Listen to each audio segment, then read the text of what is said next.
Hello and welcome back to another episode of the Muscle and the Hustle podcast. We are live from Swords in Primal Production Studios. And yes, you're lucky you can see my face on YouTube or on Spotify, if I'm correct. Spotify, yep. If we can actually get it uploaded in time this time. So, look, we're just going to go straight into this. I think I need to hit the start. There we go. There's the minutes timed. And we're literally just going to kick straight off. And Mickey actually thought of some really good topics for once in a blue moon, because usually I have to carry. That's why my back is so wide and thick and big, because it's just lumping Mickey about for the past 3 years. Now, diving straight into this, I think this is a really good topic. And it's actually... not that I think like self-love is bad, but I feel like it can be demonized. There's this thing, it can be very, very picked on, and we're just going straight on this week.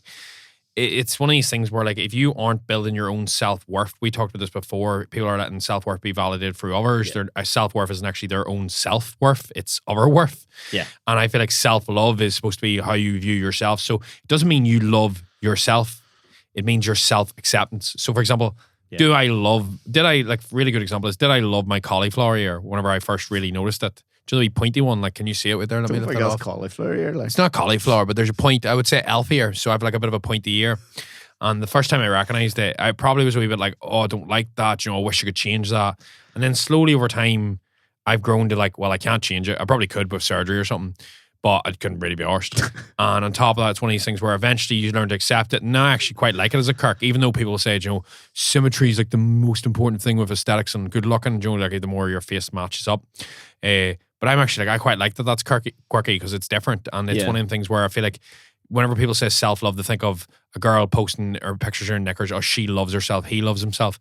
There is nothing wrong with loving yourself. You're actually in a very strong position. The problem is a lot of people pretend to love themselves online or pretend to love themselves when deep down they're struggling and they're wanting that external validation to prove their self-worth. Whereas if you actually do have self-love, you accept not just your strengths, your flaws, but your flaws. And that is I feel like that is the hardest thing to do. And the thing is, it's like we were talking about that AA prayer. It's my favorite quote.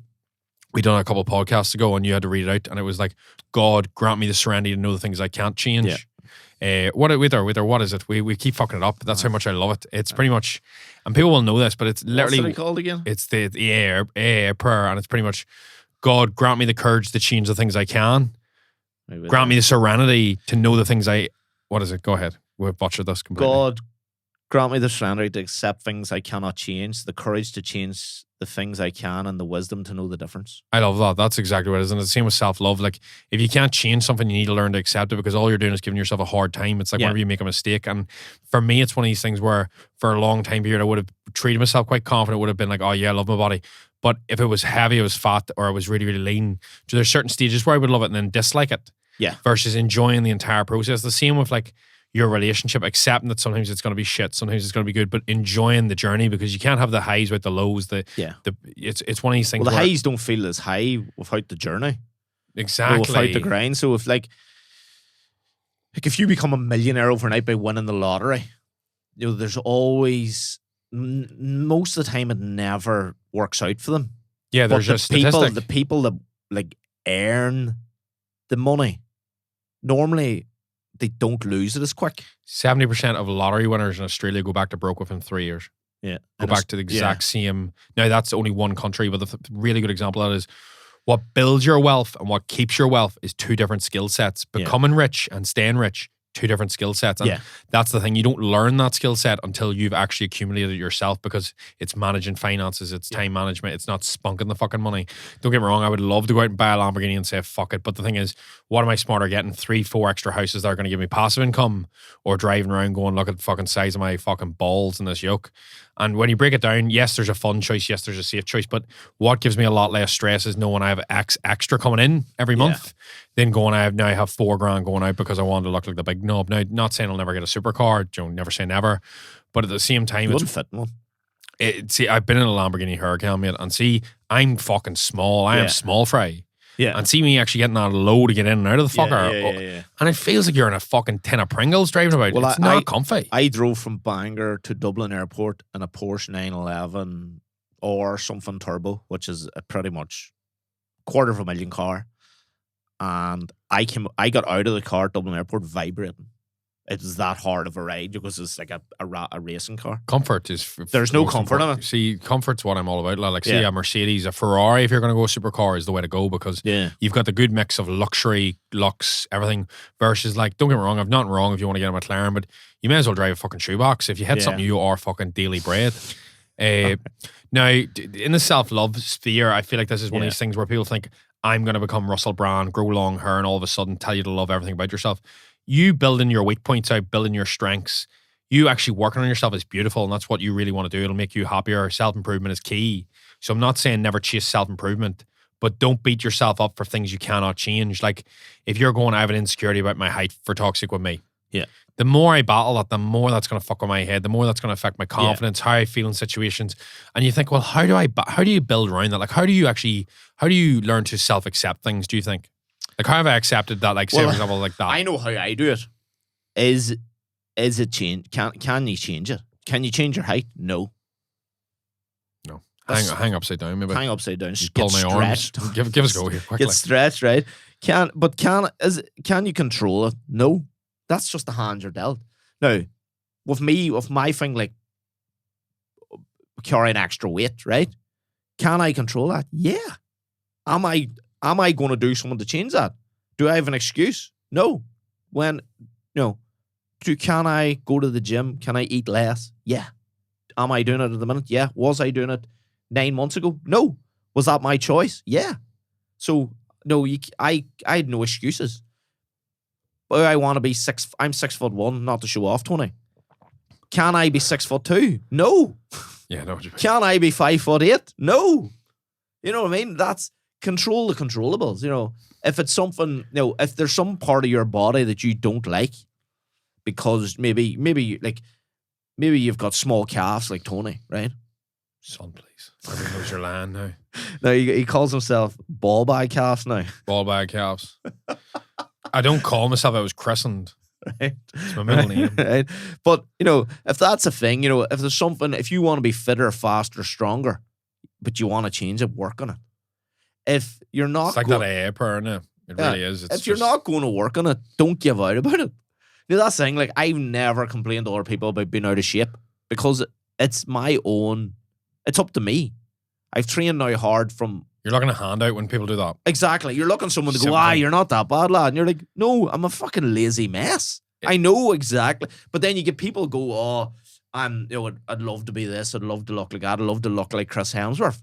Then fucking do something about it. You love the food. You love the balance. You love the drinks. You love the crack with your family. Whatever it is, you just love it a bit more. And there's nothing wrong with it. No, do you want to look like Chris Hemsworth or do you want to eat at McSpicy and McDonald's every night of the week? Yeah, but it's the thing of, maybe it's not the McDonald's, it's more so the case of you're prioritizing your work and now you don't have time to cook. Yeah. And so the McDonald's just falls naturally. So you're prioritizing your work and your family. Exactly. Like a lot of people beat themselves up because they're like, I'm overweight, I'm not confident. But the thing is, you've been making poor choices, but that's because you're so stressed from work because you've not made the right choice there. It's usually a really good sign for this is that you can never change your trigger, right? So, for example, whenever you get a trigger that causes you to binge eat or causes you to go to McDonald's or causes you to whatever it is, you can't change the trigger, which is stress. That's why people then go from stress to drinking. That's the trigger and the response. But you can change your response. So, for example, when I'm stressed now, I don't always go to the gym because that takes up a load of time. What I do now when I'm stressed is I usually sit outside with a cup of tea. You'll hear me say this, grind my feet, and I try and breathe. Or I go outside and just anywhere just for a minute or two to walk and it resets me. So you change the trigger. I can barely say that. And then change the trigger. Sorry, you can't change the trigger. You can just change the response, and that's the key. Yeah. Because if you are always stressed and your response every time is "I need drink, I need a holiday, I need this," you're creating a soother for the main issue, and you're not being able to sort the trigger. Now you can't remove the trigger fully. You can sort of self-soothe to an extent with other things. But it's picking that as well, and I feel like that's very, very key as well. So, for example, if you are picking self-love and you're like, right, I need to accept myself a bit more. Maybe I'm not the most productive. Yeah. Right, well, were you a little bit more productive? Are you expecting too much of yourself? What is the trigger that's causing you this? You're seeing people on Instagram make loads of money. Right, well, can I remove these people? Yeah. Can I move the needle forward in one area of my life? What is holding me back? And then just work on that. Chill the fuck out. Too much of society now has this overwhelming pressure that everybody has to be making loads of money. Everybody has to have loads of That's followers. where we rip the shit. Everybody has to be shredded 24/7. And I can tell you now, it does fuck all for you if you're not a good, deep down person. It's one of these things where you having fun with your family, going out for a meal, there's nothing wrong with that. Or having fun with yourself. Or watching, seeing this, like, don't get me wrong, like, if you need time back, right, and you're a really busy dad and you have kids, maybe you shouldn't ideally be watching Netflix. Maybe you should spend more time with them. But if you really enjoy Netflix, fucking watch an episode of Netflix and don't have some ball bag that's 23 living at home going, you need to make money. You need to make money because this is the life. Where's that accent from? Who's that? I fucking hate people. Who are you mocking? Mate, I'm probably mocking myself 4 years ago. And it's one of these things where I'm just so sick of this, like, the more is the answer. Sometimes actually just framing with less expectations. Yeah. Because that is realistically why we don't love ourselves or we don't self-accept, is because we have this expectation that we need to look like X. We need to perform like X. Yeah. We need to do this. And whenever we don't meet these expectations, we're not content, and then it leads us to being unhappy, unfulfilled. And I feel like that's very, very important with the self. But you know what? Like, as you said, it's okay to sit on the sofa. Nothing wrong with it. There's nothing wrong with it. It's the only time it's not okay is if you're using excuses for some reason why X, Y, and Z's not getting done. You're like, oh, I don't have enough time. I didn't get that done. And you're like, right.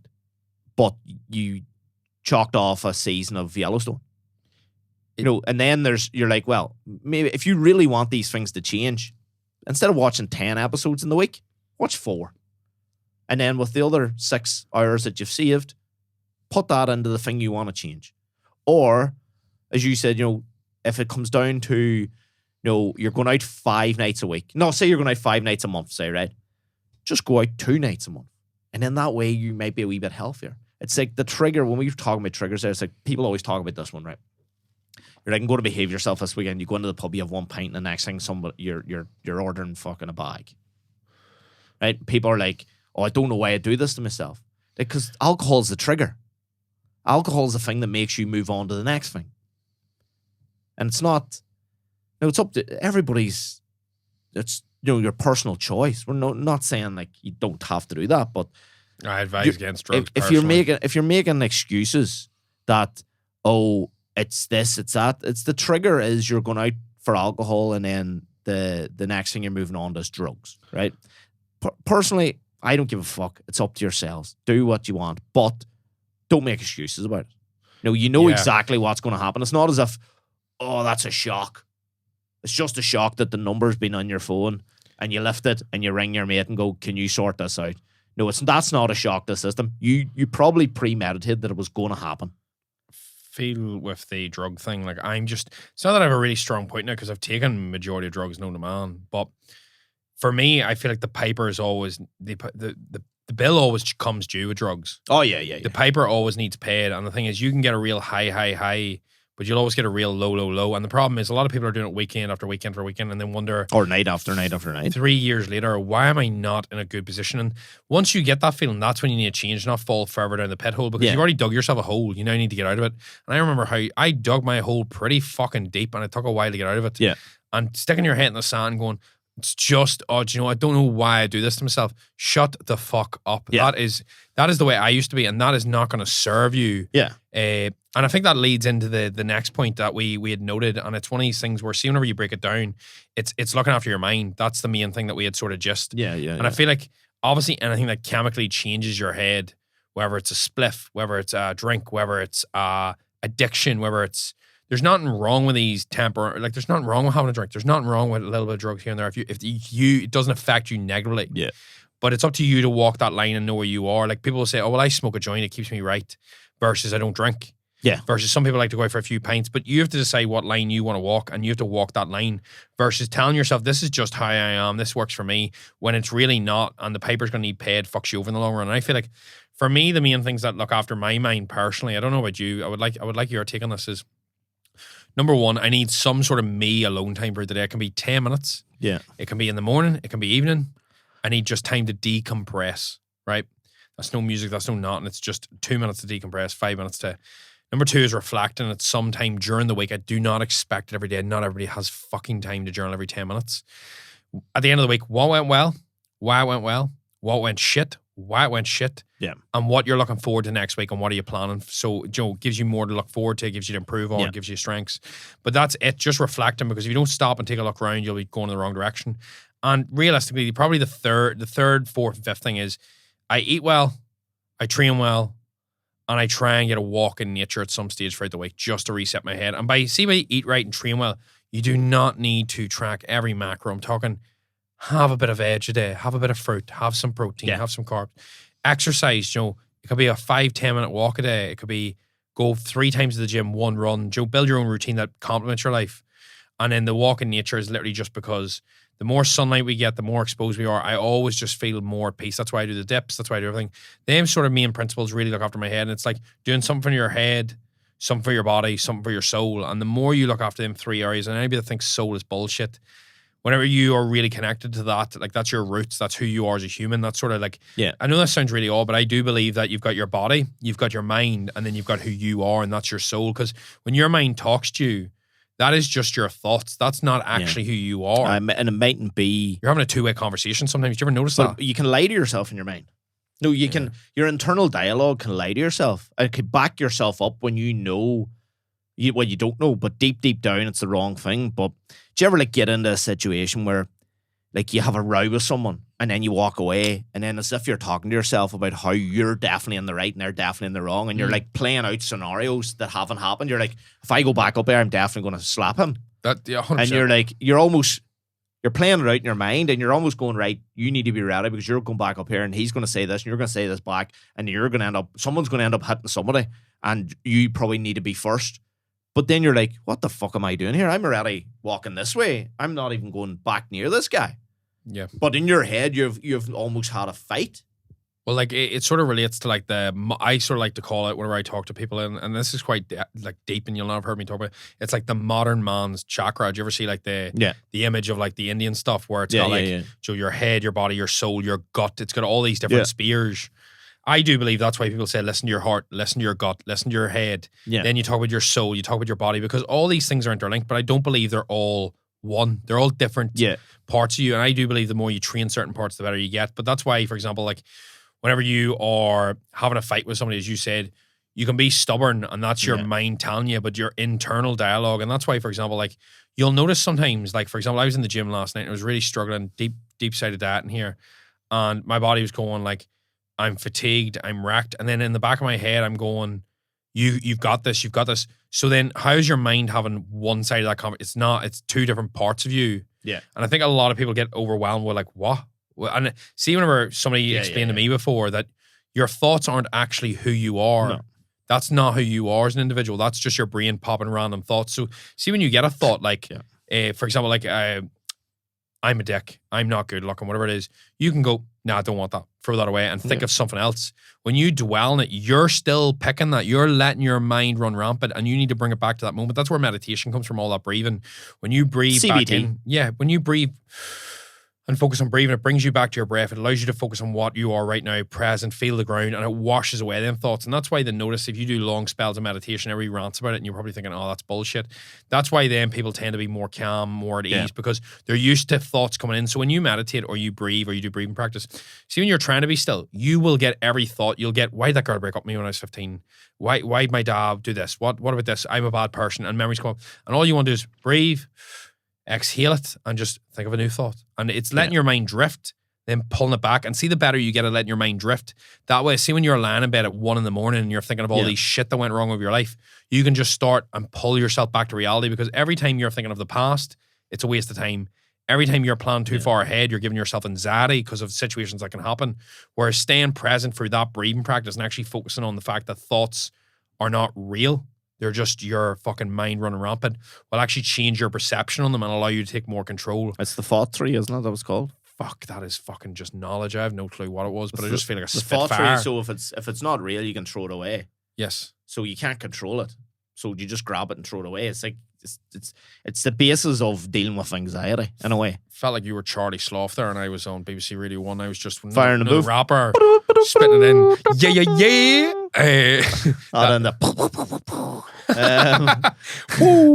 But that's the kind of thing where I was just thinking when you were saying it, and I think it's Pádraig O'Hara, plays for Mayo, said it a couple of years ago. Mayo, if anybody knows anything about GA, love to make things hard for themselves. And he said something that's really, it always resonates to me. He goes, we always like to start at the bottom of the hill. And it's a Mayo thing, make things hard for yourself. But and when you think about it in this kind of term, if you do all these negative things, but yet you want to work on your own mental health, that's not going to help you.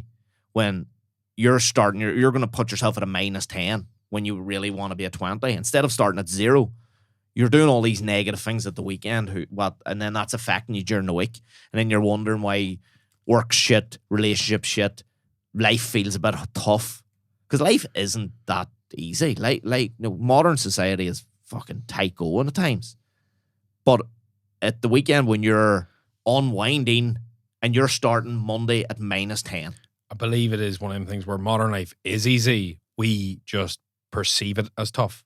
It is tough. No, don't get me wrong. It's I think it's tough in a sense where the rat race is harder. Yeah, that's what I mean. Yeah, the rat race is harder because the problems aren't as severe. Oh no, they seem more severe. No, it's not the problem part. It's navigating maybe. Navigating and people like anybody's listening to this podcast is probably someone who strives for more, right? Yeah, do you know what's a really good? Whereas years ago, people would have just you got a job and you took it. Yeah, that's exactly it. Like you have so much choice now. Whereas like, for example, I remember talking to my granddad. My granddad didn't have shoes for the first 8 years he was walking to school. Like I know that sounds nuts, yeah. And I remember him explaining how he was glad he lived close to school because he didn't have to walk far. Yeah, and sometimes you go, and I was like, that was only probably like 80 years ago now. Uh-huh. Don't get me wrong, he's long dead now, but it's one of them things where like he wasn't overly focused on the fact of like what fresh set of trainers. He just would have loved a pair of fucking flip-flops. Yeah. And it's one of them things where people think, well, he wasn't that pair. My ones were very not well off. And it's one of these things where when you break that down, now you have the decision to actually go and try and get happy. Yeah. Versus people had no choice but to be happy with fuck all. That's why, like, yeah. I remember my mum talking about them having the same dinner for months and months and months on end. Whereas you get a Chinese delivered to your house, everything's perfect on it, but the chips are not just as crispy as you like, and you're annoyed because it's your cheat meal. Yeah. Fuckers were eating potatoes for a fucking century. Do you know what I mean? Fucking. You're just struggling to get by. Like I remember, like our ones talking about how they would have leftovers the day after, and it is that perception. So things are tougher because your problems always seem. Them problems now are just as big as problems then, but the problem is it feels like more of a perception now because there's so much choice and you're spoiled, but we're also spoiled. There's more variability too. But now. We're spoiled, and compared to, as you said, like your granddad walking in bare feet. Was listening to Two Johnny's podcast the last few weeks. Those people in fucking Tipperary didn't have running water until the 80s. Yeah, like people were shitting in dry toilets. Oh, Jesus Christ. And going out to the well. Like I thought your boy was spoofing. I thought the guy's father was winding him up. And then the amount of people texting in was like, no, that's a thing. Like True. That's like goes like there go. There's still people we know in like rural areas that have just literally got an outside tap. See, I find that very interesting because it's one of these things where you forget like to be grateful for the small things like that, and then your perception does get warped. Like us losing our mind a couple of weeks ago because our internet wasn't strong enough to download this podcast. Yeah. And me and you were texting each other like, what the fuck? Sake, yeah, we need to get someone to help us. And like we're like, Jesus, like it's because the variability in scope now. It's because see back in I'm sure 60 years ago, there was probably way more of a divide between upper and lower class. Oh, yeah. Over the last 50 years, it's a lot more middle class, and then there's extremes of either side. Yeah. Now, don't get me wrong, there is homeless, there is that, but a lot more people are low to middle class, but they can still see the really, really well off, and then this gives us false sense of what life should be like if you're lucky, if you're born into the wealth. Well, that's the problem. That's the problem with social media too. Yes, especially I remember when. Anybody that remembers when Twitter first came around, Twitter was the first social media platform that you could actually speak to a celebrity on. So they were there. Hierarchy. So it didn't seem like they were that far away. It didn't seem like, oh, he's away in Hollywood. You're like, he's on fucking Twitter. He's actually just checked into some restaurant in LA. And people pretend it doesn't matter, but it does create this. I don't believe anybody's above and anybody's below you. I don't believe fucking Kim Kardashian's above me or below me, or I don't believe somebody's journal. But I honestly feel like you need to just line out everybody in the same field. The problem with these followers and the problem with all this is that it creates this hierarchy in the mind of like, Joe, whenever you're in school and there's this hierarchy of who's popular. Yeah. And then Joe, for example, in most schools in Ireland, Northern Ireland, it'll be like minors are like the Yeah, holy yeah, grail. yeah. They're the jocks. They're the people that look at. They get the women. As you get older, you know, this can lean towards money and followers. Yeah. And the funniest thing is people go, well, it doesn't really matter. And I'm going to be straight as fuck. If you turn around to most people and you go, add me on Instagram and you have 100 followers, Yeah. or you have 200,000, the person will automatically think more of you Oh, if you have 100%. 200,000 followers. And if you say otherwise, you're talking out your arse because we're fucking hardwired that way. And that Yeah. sucks fucking Has that ass. happened to you before? Yeah, 100%. Oh, it happened to me. People turn around and go, holy fuck, you have Last 100,000. week, As if I'm a better person for it. No, Yeah. if anything, I could be more likely a ball bag from it. And it's one of these things where, for me, see that actually sickens me a little yeah, bit because, that annoys me a wee bit. and the thing is, I feel exact same. Yeah. And you don't mean it. It's just hardwired into this. It's exact same with the way, I know this sounds odd, but it's the exact same way as like whenever somebody's well looked after in school, they're a county footballer, they're put in a pedestal, they're put in a hierarchy that they're now better than you when they're not. Everybody's on the same level. But society is almost this ingrained in us because Yeah. it wants us to chase the carrot so that we're too occupied in that. So we then force feed into this fucking loop chain. And it's one of these things where that's one of the reasons why Facebook, for example, got rid of that short form content. A lot of the Yeah. time it wasn't pushing reels like TikTok and Instagram. They didn't buy into that because they felt it was ruining society. Versus now, Instagram's trying to make more people viral. It's fucking doubling down. So more people are spending time making content, consuming it. And it's just this constant loop of more and more shit that's going to eat up your thought process. And It does eat up your mental health too. fucking ruins Because it. the thing people have to remember, and this is actually going to be part of my 8-minute hustle, is online isn't real. So all them problems that it's given your head aren't real. It's how you're Perception. percepting or how you're looking at something or how you're creating a scenario that, like, people might look at you and look at the success. You know, and they do this in music too, overnight success. Overnight success is very rarely a thing. And everybody wants that, but then nobody wants to put in the hard yards and the work. Like nobody sees the hard days where they just see, like, if anybody looks at like LeBron James and thinks his life is perfect, is in La La Land, even though he's getting paid a mental amount of money to play basketball. The pressure on him, the pressure from the city of LA on that man, the pressure and his family, and now his sons and all coming through. The pressure, they were going, the son's so lucky because his dad's LeBron. If you don't think that 50% of the nation wants that fella to feel because he's LeBron's son and he's getting handed these chances, perceived to be handed these chances, right? Doesn't mean, if you look at someone that's super successful and you look at them in awe and go, fuck, I'd love their life. The more money you have, the more power you have, the more following you have, comes a lot of responsibility. If you want to keep it and be successful. Self-responsibility. Yeah, like, to keep your head in self-responsibility. check. So if You're you're turning like, an arsehole. like, you could look at like people like that runs these big multinational companies and go, I'd love Elon Musk's money. Well, But would you like his problems? but but at the same time, most people I know that were born into wealth Yeah. aren't more content than me. They're worse off. They're worse because they've no value in money. Exactly. And then the thing is, they don't value the freedom that comes with it. And then they feel unfulfilled because they don't feel like the purpose. Yeah. And when you don't have purpose, you don't have passion, you don't know what you're driving towards, you're lost in the ether. And then they struggle to find purpose and they latch on to other things. So usually I do notice that. It's one thing, like, that's one of the reasons why you'll notice a lot of wealthy individuals don't try not to always spoon feed their children, is because you do create this, like, the issue with generational wealth. That's why generational wealth is usually able to last 2 generations. Yeah. And then it usually fizzles out if the person doesn't nurture it right. And because they haven't been taught the skill sets of how to build and keep the wealth, they've just inherited it, which is a completely different ballgame. Yeah. Now, there is individuals who get a business off their dad, but they still are taught how to work hard. And that does come down to parenting. I don't have a clue about parenting. Don't get me wrong. I have no fucking notion.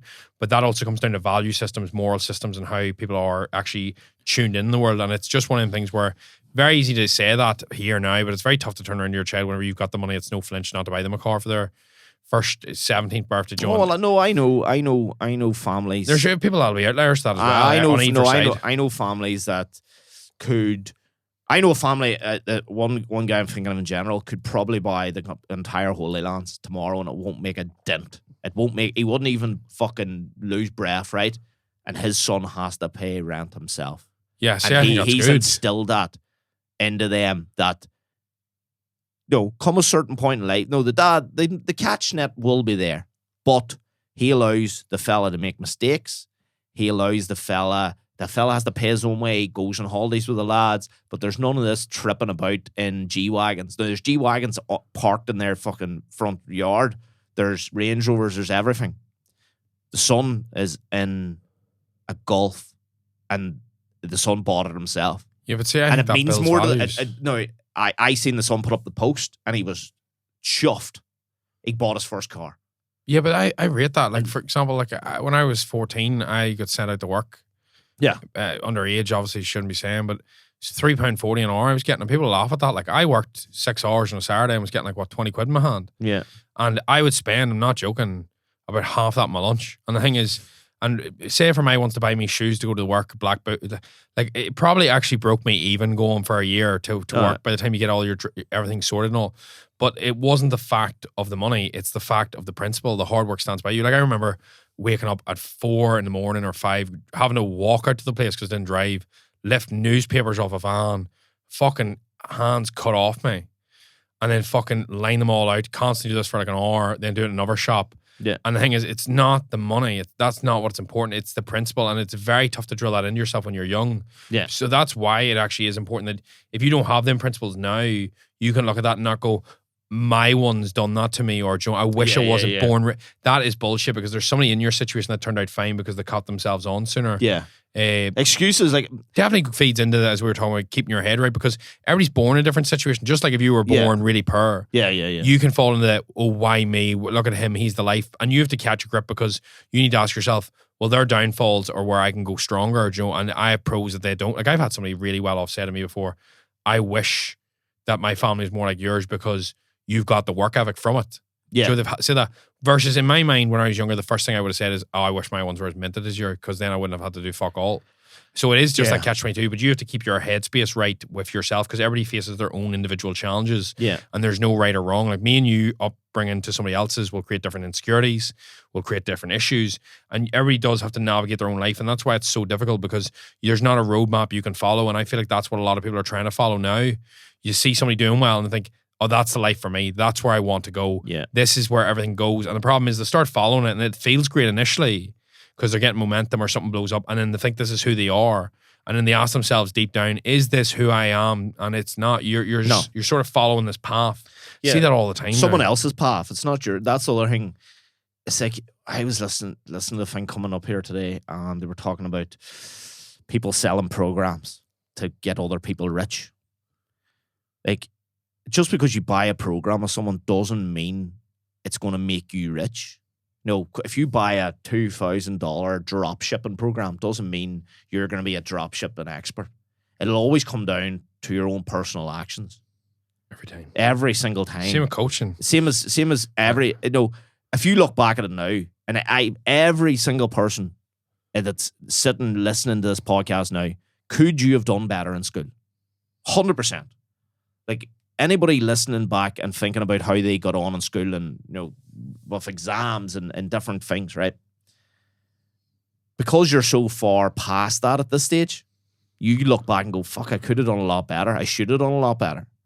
But at the time, that's not what meant anything to you. It didn't mean, it didn't matter. Yep. No. And at the minute, it probably doesn't matter to some people listening to this now, because you're in your career and you're doing what you're doing. But if you think about it this way, in 10 years' time, you can look back at the point you're at now and go, could I done better in business now? If you think about it that way, you look back 10 years ago from where you're sitting now, you're probably in school or you're probably doing something. Could I have done things better back then? Yeah. Fast forward 10 years, where you are sitting now, if you're aware of where you are now in life, where you are now in business, could you be doing things better? Is your mental health where it should be, where it could be? Or do you realize that there is certain issues starting to poke their head, and you can address them now and put them to bed nice and early, or you can let them roll on and get yourself into shit maybe a year, maybe 6 months, maybe 2 days, maybe 10 years down the line. That's another thing that people don't address problems early enough. I feel like that is that's happened to me as well, and I feel like that's because life feels like it's moving 100 miles an hour and you're not taking responsibility to sit, reflect, and go, what's going well, what's not. Yeah. And that's something that I've done recently, and it does make a big difference. Well, otherwise, you're walking into fucking walls. Well, life does travel 100 miles an hour, but there's 24 hours in a day. There's 60 minutes in an hour. It's all the same speed. It matters how you look at it. You take a step back. Like, I would say... That's key for looking after your head. I would say I'm juggling probably about 5 or 6 plates at the moment, right? Spinning all these plates, right? Wish I was. I'm hungry as fuck. You just fucking ate. I'm fucking starving. Continue. Spinning these plates, right? I mean, I'm grateful to have food. Grateful. It could be worse. I could not have had a meal. There we go. So I'm spinning all these plates, right? And sometimes I feel like I said in the last podcast that it's getting out of control, right? But it's not really. It's how I'm perceiving it's getting out of control. Because at the end of the day, the sun's going to set. The sun's going to pop up tomorrow. Tomorrow's another day. It just matters what I do with the time in between. You know, I never make excuses because 9 times out of 10 I'm in control of most of the outcomes. The things that I can't control, I don't worry about. Fuck it. If it happens, it happens. What can you do? The stuff that I control, I'll never complain over because I take ownership of everything. If it fails, it fails. Learn, move on. If it's successful, learn to move on. Sometimes I should probably celebrate the success, but I don't. That's just who I am. I don't really celebrate that much success. Failure, take it on the chin, move on. Failure won't really change who I am. I'll always learn. But the thing is, if you're listening to this now and you're seeing small cracks appear, instead of going, fuck, I'll worry about it if it gets worse, how about filling them wee cracks now? Look at them now before the cracks become a big thing.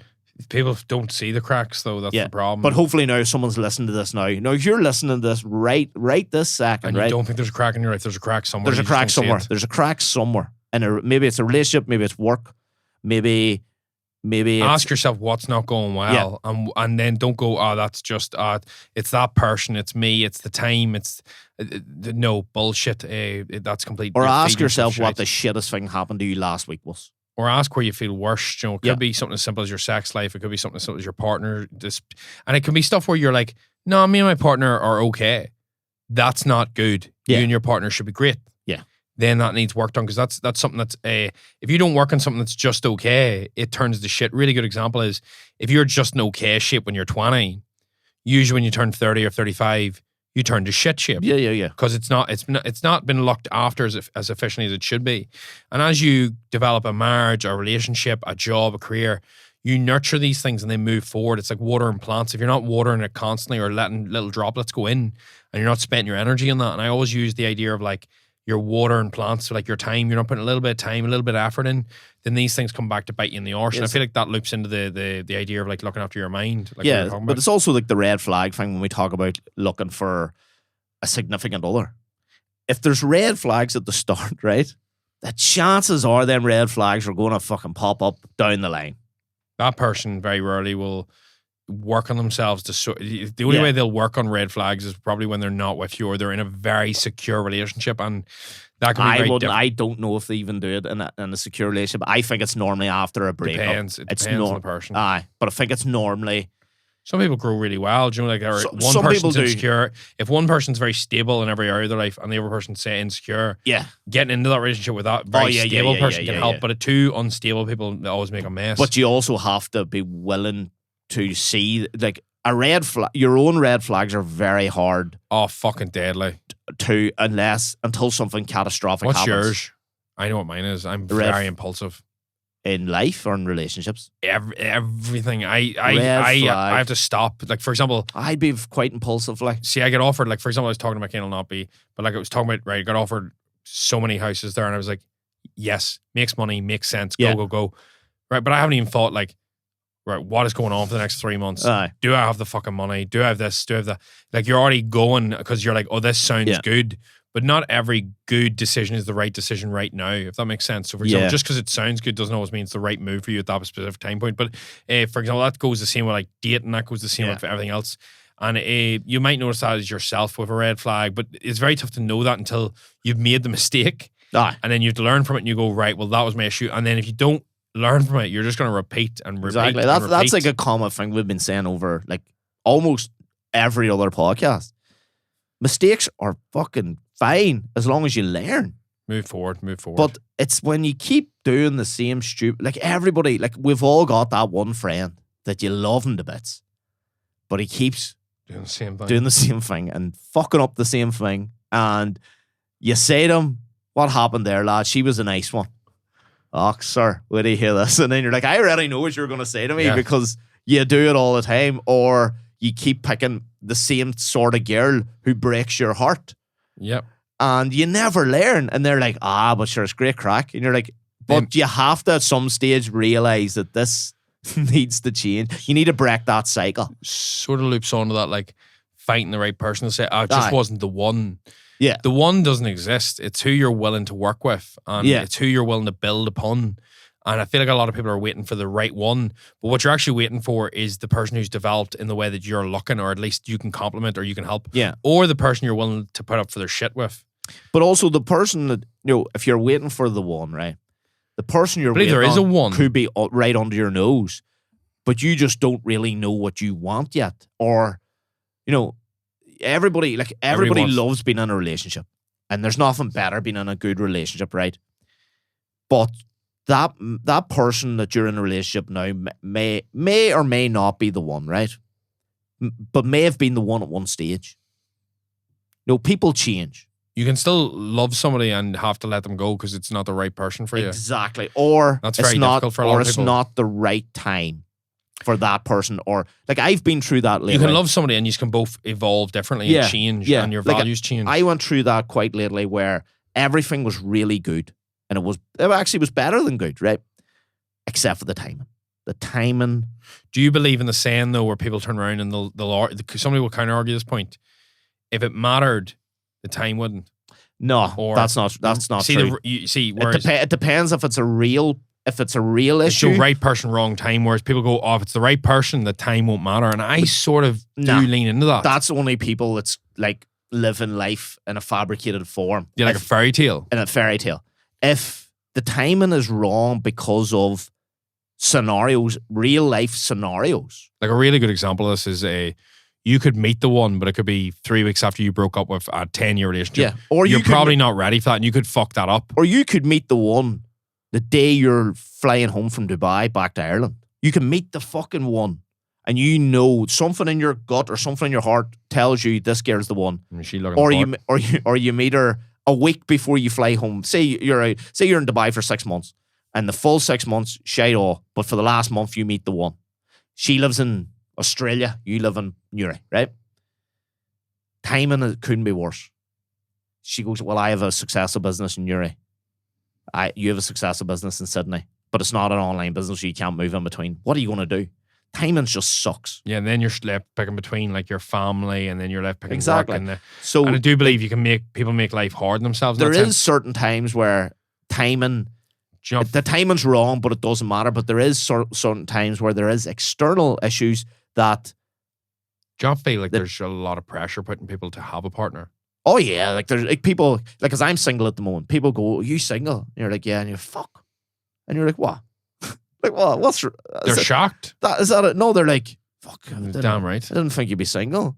And you're like, they're like talking down, as in like, this is a bad that's thing. a bad. And they're like, Jesus, sorry. It's like someone going to you well, and you're going, no, I was actually in hospital. Like, oh fuck, sorry to hear that. Yes, like, sorry to hear you're single. And you're like, no, that's grand. You must be miserable. And the funniest thing is, a lot of men in particular that I talk to that are married and older, and I'm not going to say who, aren't overly fucking happy. They're very stressed. They don't sound like they love their kids a whole lot. Now, don't get me wrong. People say, I always laugh at the jokes. I always laugh at the jokes, where the people say, have kids. And then when you have kids, they turn around and they go, welcome to hell. It's like a big joke. Yeah. But I do believe, don't get me wrong, there is people who absolutely love their kids and they have the best time, and men are like that. But I do believe a lot of men think, this is just what has to happen. This is the next step. Yeah. Women have a lot of pressure on them, I believe, as well, that loops in. Now, I do believe, and Jordan Peterson hates this very, very highly, like when a woman hits 50 plus, if she has had a single life completely and says she's completely career driven, there needs to be a large emphasis on her career still to keep her moving. Because whenever you do hit that wee bit of an older time period, like 35, 40, 50, 60, 70, I do believe your values do lean more and more towards family and time, and you start to really catch on what matters. And if you have spent all your time in other areas, don't get me wrong, there's nothing wrong with that. Yeah. But it does sort of linger in towards that. And I feel like that's why most people do end up leaning towards a relationship, because it's why people get very nervous around their woman clocks and stuff like that, because they feel like it's now or never. And I do feel like there's that real pressure put on people. But I do believe, see, when you put that pressure, you're going to get a relationship and you're going to get a kid doesn't necessarily mean it's going to be the right person. Yeah, you can rush into shit. You know, it doesn't. Easily. Like the other thing is about timing wise with relationships. As you says, you're coming out of a long term and then jump straight into another long term. Chances are that's not going to work out unless like you're just going to settle for it. No, if your relationship broke down, it's going to take you 6 months to a year to really not get your head right, but improve. Yeah, well, it just all depends on the reason it broke down. Like I do believe, like if you don't heal your own wounds, you're going to bleed all over somebody else. Though, well, like, that's the thing. And then if you get two people in the same scenario, that's where the problem lies. Say if someone like the female's coming out of a bad relationship or coming out of a bad breakup, the fella's coming out of a bad breakup, they'll just settle for each other because they're both in the same wavelength of I need to be in a relationship because they only feel validated. They feel validated because they're in a relationship. And then there is people like just go relationship to relationship. Because they won't do anything without a relationship. But they don't know how to be single. They don't know how to be solo. Like the amount of people that is afraid to travel solo is fucking mind-boggling.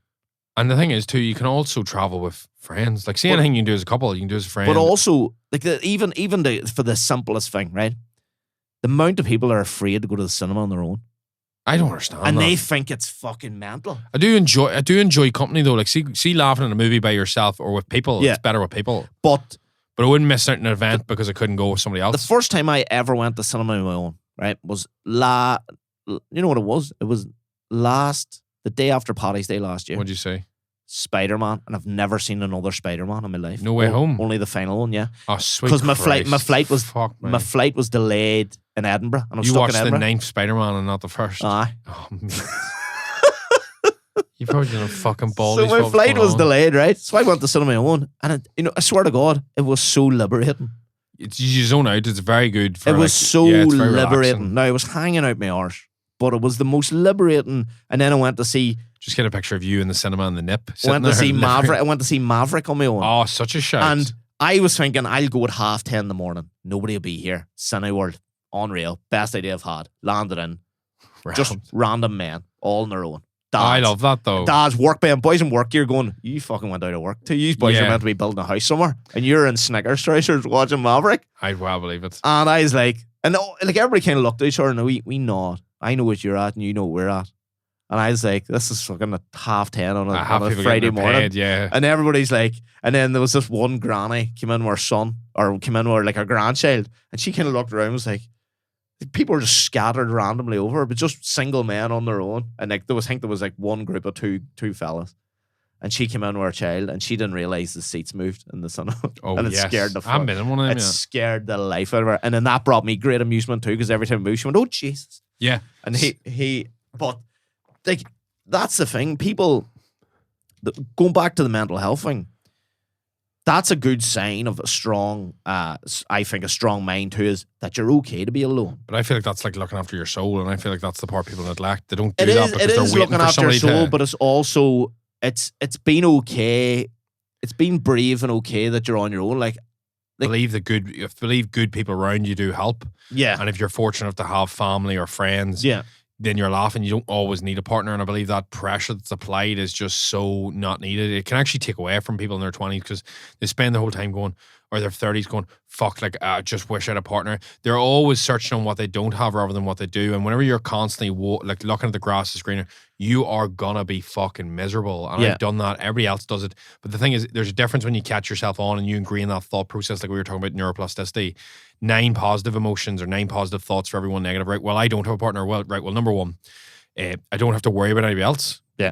Number 2, I can go traveling whenever I want. My money's my own. Well, I was going to say money. I can sleep into whenever I can. Yeah. So you don't have to stress whatever people. You can lie in the middle of the bed. You can go to any restaurant you want. There's so many things in the middle of the bed. You don't have to do somebody else's washing. You don't have to cook for somebody. Now I'm not saying these are all great and people are like, oh, be grateful to cook. But the thing is that there's a lot said as well for being able to look out for you and just build you and move forward. Now, don't get me wrong, if you're in a relationship and you've got somebody that cares for you, there's nothing better. Yeah. But it's making sure that you don't just feel this is it and it's the only thing that gives your life meaning. Yes, we're made to reproduce and all of there and have a partner and build a life together. I believe that is a very vitally important. But everybody is going to have different areas of their life. Some people are going to get in their 18s. Some people are going to get in their 20s, their 30s, their 40s, their 50s. And the idea that you're too late behind is exactly as I was saying with sex. Like whenever I lost my virginity at 19, it felt late. Yeah. It was like 18, 19, and all of a sudden it was like, oh, like I'm way behind, and like you're even laughing now, and it doesn't faze me because it's one of these things where people be like, oh, that's very late. By whose I was fucking laughing. I was clock? laughing that you knocked a year off it in 2 seconds.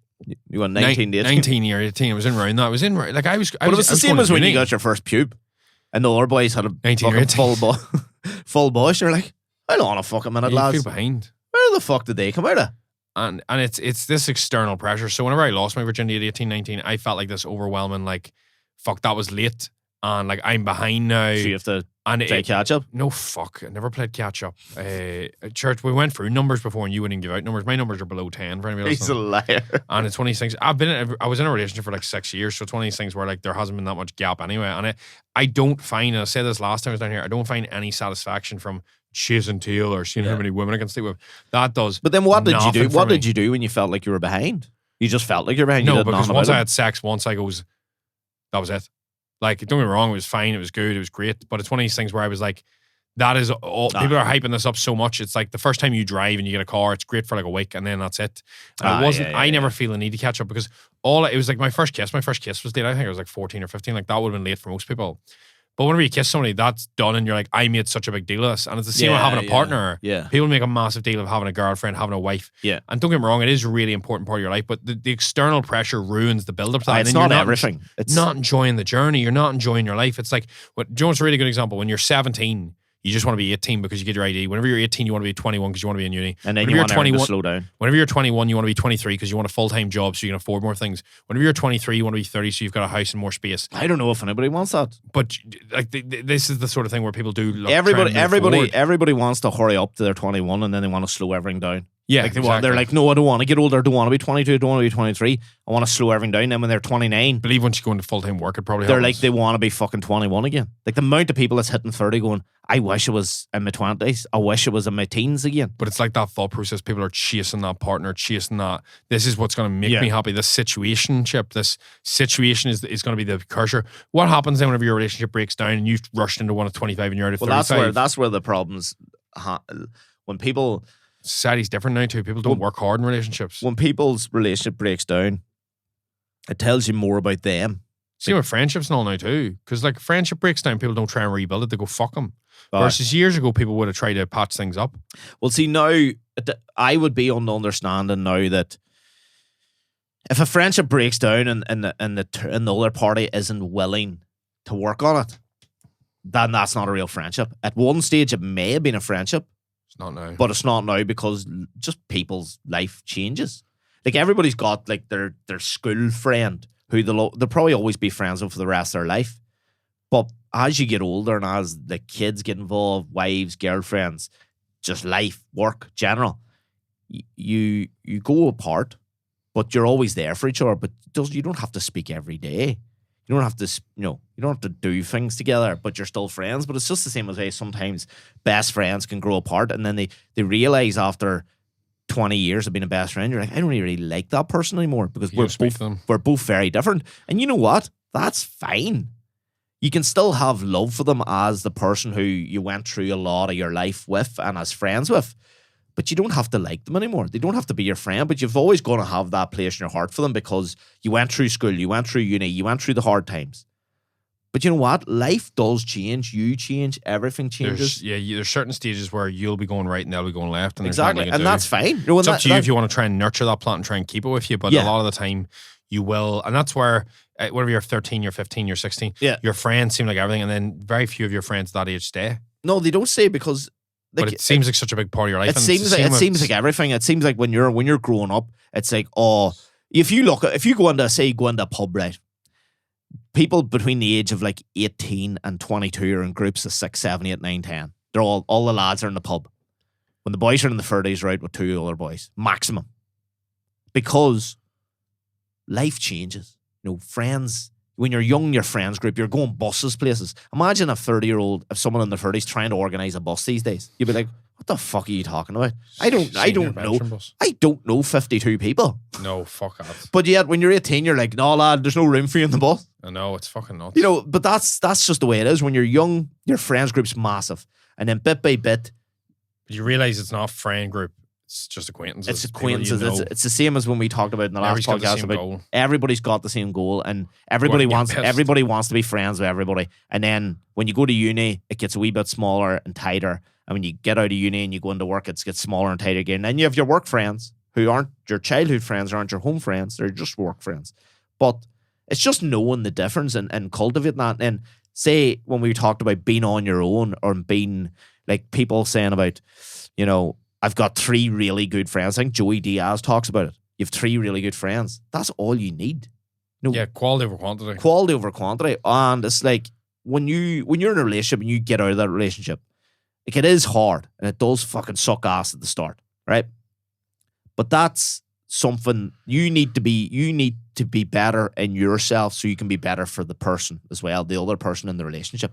If your relationship didn't work out for whatever reason, and you get out of that relationship and you think, oh, fuck them, it's their fault. No, you have to look at what. Same with family issues as Same well. with family, same with every issue. If you Friendships, don't work on yourself even and career. learn from everything, it just will happen again. It'll happen again. You'll be back to square one, and every 3 or 4 years, you'll have that breakup or have that heartache and go, fuck's sake, I have no luck.